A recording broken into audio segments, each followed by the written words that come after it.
నమస్తే. రైతు ముచ్చటకు స్వాగతం. నేను మీ సాయి కుమార్. వానాకాలం సీజన్ ప్రారంభమైంది. రైతన్నలు వ్యవసాయ పనుల్లో నిమగ్నమయ్యారు.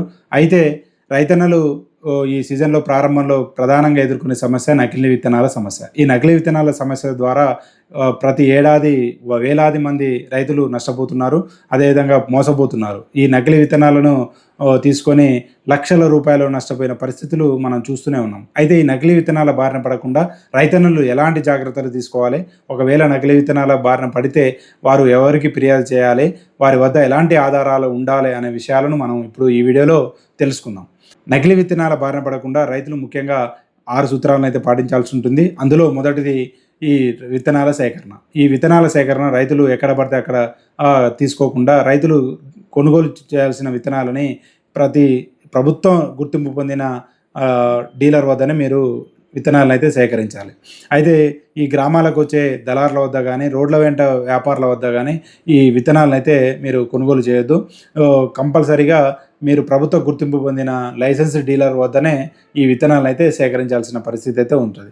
అయితే ఈ విత్తనాలని సేకరించిన తర్వాత మీరు ప్రధానంగా చూసుకోవాల్సింది ఏంటంటే ఆ విత్తన బ్యాగ్ యొక్క సీల్ సరిగా ఉందా లేదా, అదేవిధంగా ఎక్స్పైరీ డేట్ ఎప్పటి వరకు ఉంది. ఈ ఎక్స్పైరీ డేటు ఒకవేళ ఎక్స్పైరీ డేట్ అయిన విత్తనాలు మీరు కొనుగోలు చేసినట్టయితే ఆ విత్తనాలు మొలకెత్తే ఛాన్సెస్ చాలా తక్కువ ఉండే అవకాశం ఉంటుంది. మీరు నష్టపోయే పరిస్థితి అయితే ఉంటుంది. అందుకే మీరు కంపల్సరీగా మీరు బ్యాగ్ ఏదైతే ప్యాకెట్ కానీ తీసుకున్నారో, బ్యాగ్ కానీ ప్యాకెట్ కానీ తీసుకున్నారో ఆ బ్యాగ్కి సంబంధించిన ఎక్స్పైరీ డేట్ని కంపల్సరీ చూడాలి. అదేవిధంగా సీల్ కరెక్ట్గా ఉందా లేదా, ఒకవేళ చిరిగినట్టు కానీ సీల్ తీసినట్టు మీకు అనుమానంగానే ఉంటైతే వెంటనే ఆ షాపు వద్దనే మీరు ఆ బ్యాగ్ని రివర్స్ ఇచ్చేసి మరో బ్యాగ్ని తీసుకోవాలి.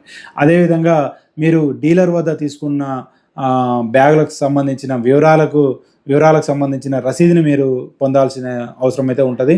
కంపల్సరీగా మీరు ఈ రసీదు చాలామంది రైతులు చేసే తప్పు ఏంటంటే రసీదు తీసుకోకుండానే వెళ్ళిపోతుంటారు. ఏదైతే ప్యాకెట్ మీకు అవసరం ఉన్న విత్తనాలు తీసుకొని కావాల్సిన నగదు షాప్ అతనికి ఇచ్చేసి మీరు ఆ రసీదు తీసుకోకుండానే వెళ్ళిపోతుంటారు. ఒకవేళ మీరు రసీదు తీసుకున్నా కూడా ఆ రసీదుని వెంటనే ఇంటికి పోగానే ఎక్కడనో పారేసే పరిస్థితులు అయితే ఉంటాయి. అయితే మీరు కంపల్సరీగా మీరు షాప్ వద్ద నుంచి రసీదును తీసుకోవాలి. ఆ రసీదు మీద మీరు తీసుకున్న రకం ఏంది, దాని కంపెనీ ఏంది, అదేవిధంగా అది ఎక్స్పైరీ డేట్ ఎప్పటి వరకు ఉందనే వివరాలను నమోదు చేసుకొని కంపల్సరీగా షాప్ యొక్క స్టాంప్ వేయించుకోవాల్సిన పరిస్థితి అయితే ఉంటుంది. అదేవిధంగా షాప్ ఓనర్ యొక్క సంతకం కూడా మీరు తీసుకోవాల్సిన పరిస్థితి అయితే ఉంటుంది. తర్వాత చేయాల్సిన ముఖ్యమైన పని ఏంటంటే తీసుకున్న బ్యాగ్లోని కొన్ని విత్తనాలను తీసుకొని మొలకెత్తుతున్నాయా లేదా అని పరీక్షించుకోవాలి.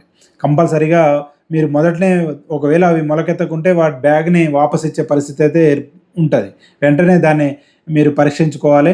ఆ విత్తనాలను పరీక్షించుకున్న తర్వాత ఒకవేళ అవి మొలకెత్తినాయి అంటే మీరు ఆ బ్యాగులని ఉపయోగించుకోవచ్చు.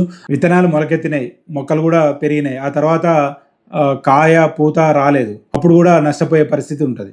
దశలో మీరు నష్టపోయామని తెలిస్తే కంపల్సరీగా మీరు తక్షణం చేయాల్సిన బాధ్యత ఏంటంటే మీరు తీసుకున్న ఒక రసీదు, అదేవిధంగా మీ దగ్గర ఉన్న బ్యాగు, విత్తనాలు ఉన్నట్టయితే ఆ విత్తనాలను తీసుకొని మీ ఏఓ గారికి అప్లై చేయొచ్చు. అదేవిధంగా వ్యవసాయ శాఖ టోల్ ఫ్రీ నెంబర్ ఉంటుంది.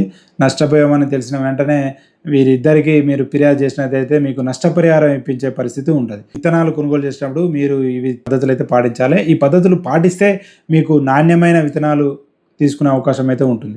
చూశారు కదా రైతన్నలు, ఈ వీడియో మీకు ఉపయోగపడుతుందని అనుకుంటున్నాను. ఇలాంటి మంచి వీడియోలు తీసుకొచ్చే ప్రయత్నం అయితే చేస్తాను. ఈ వీడియో మీకు నచ్చినట్లయితే కంపల్సరీగా ఒక లైక్ చేయండి, అదేవిధంగా సబ్స్క్రైబ్ చేయండి. ఇది రైతన్నలకు సంబంధించిన సమాచారం కావున ఈ వీడియోను మరో రైతుకైతే షేర్ చేయండి. ధన్యవాదాలు. మరో మంచి సమాచారంతో మళ్ళీ కలుద్దాం.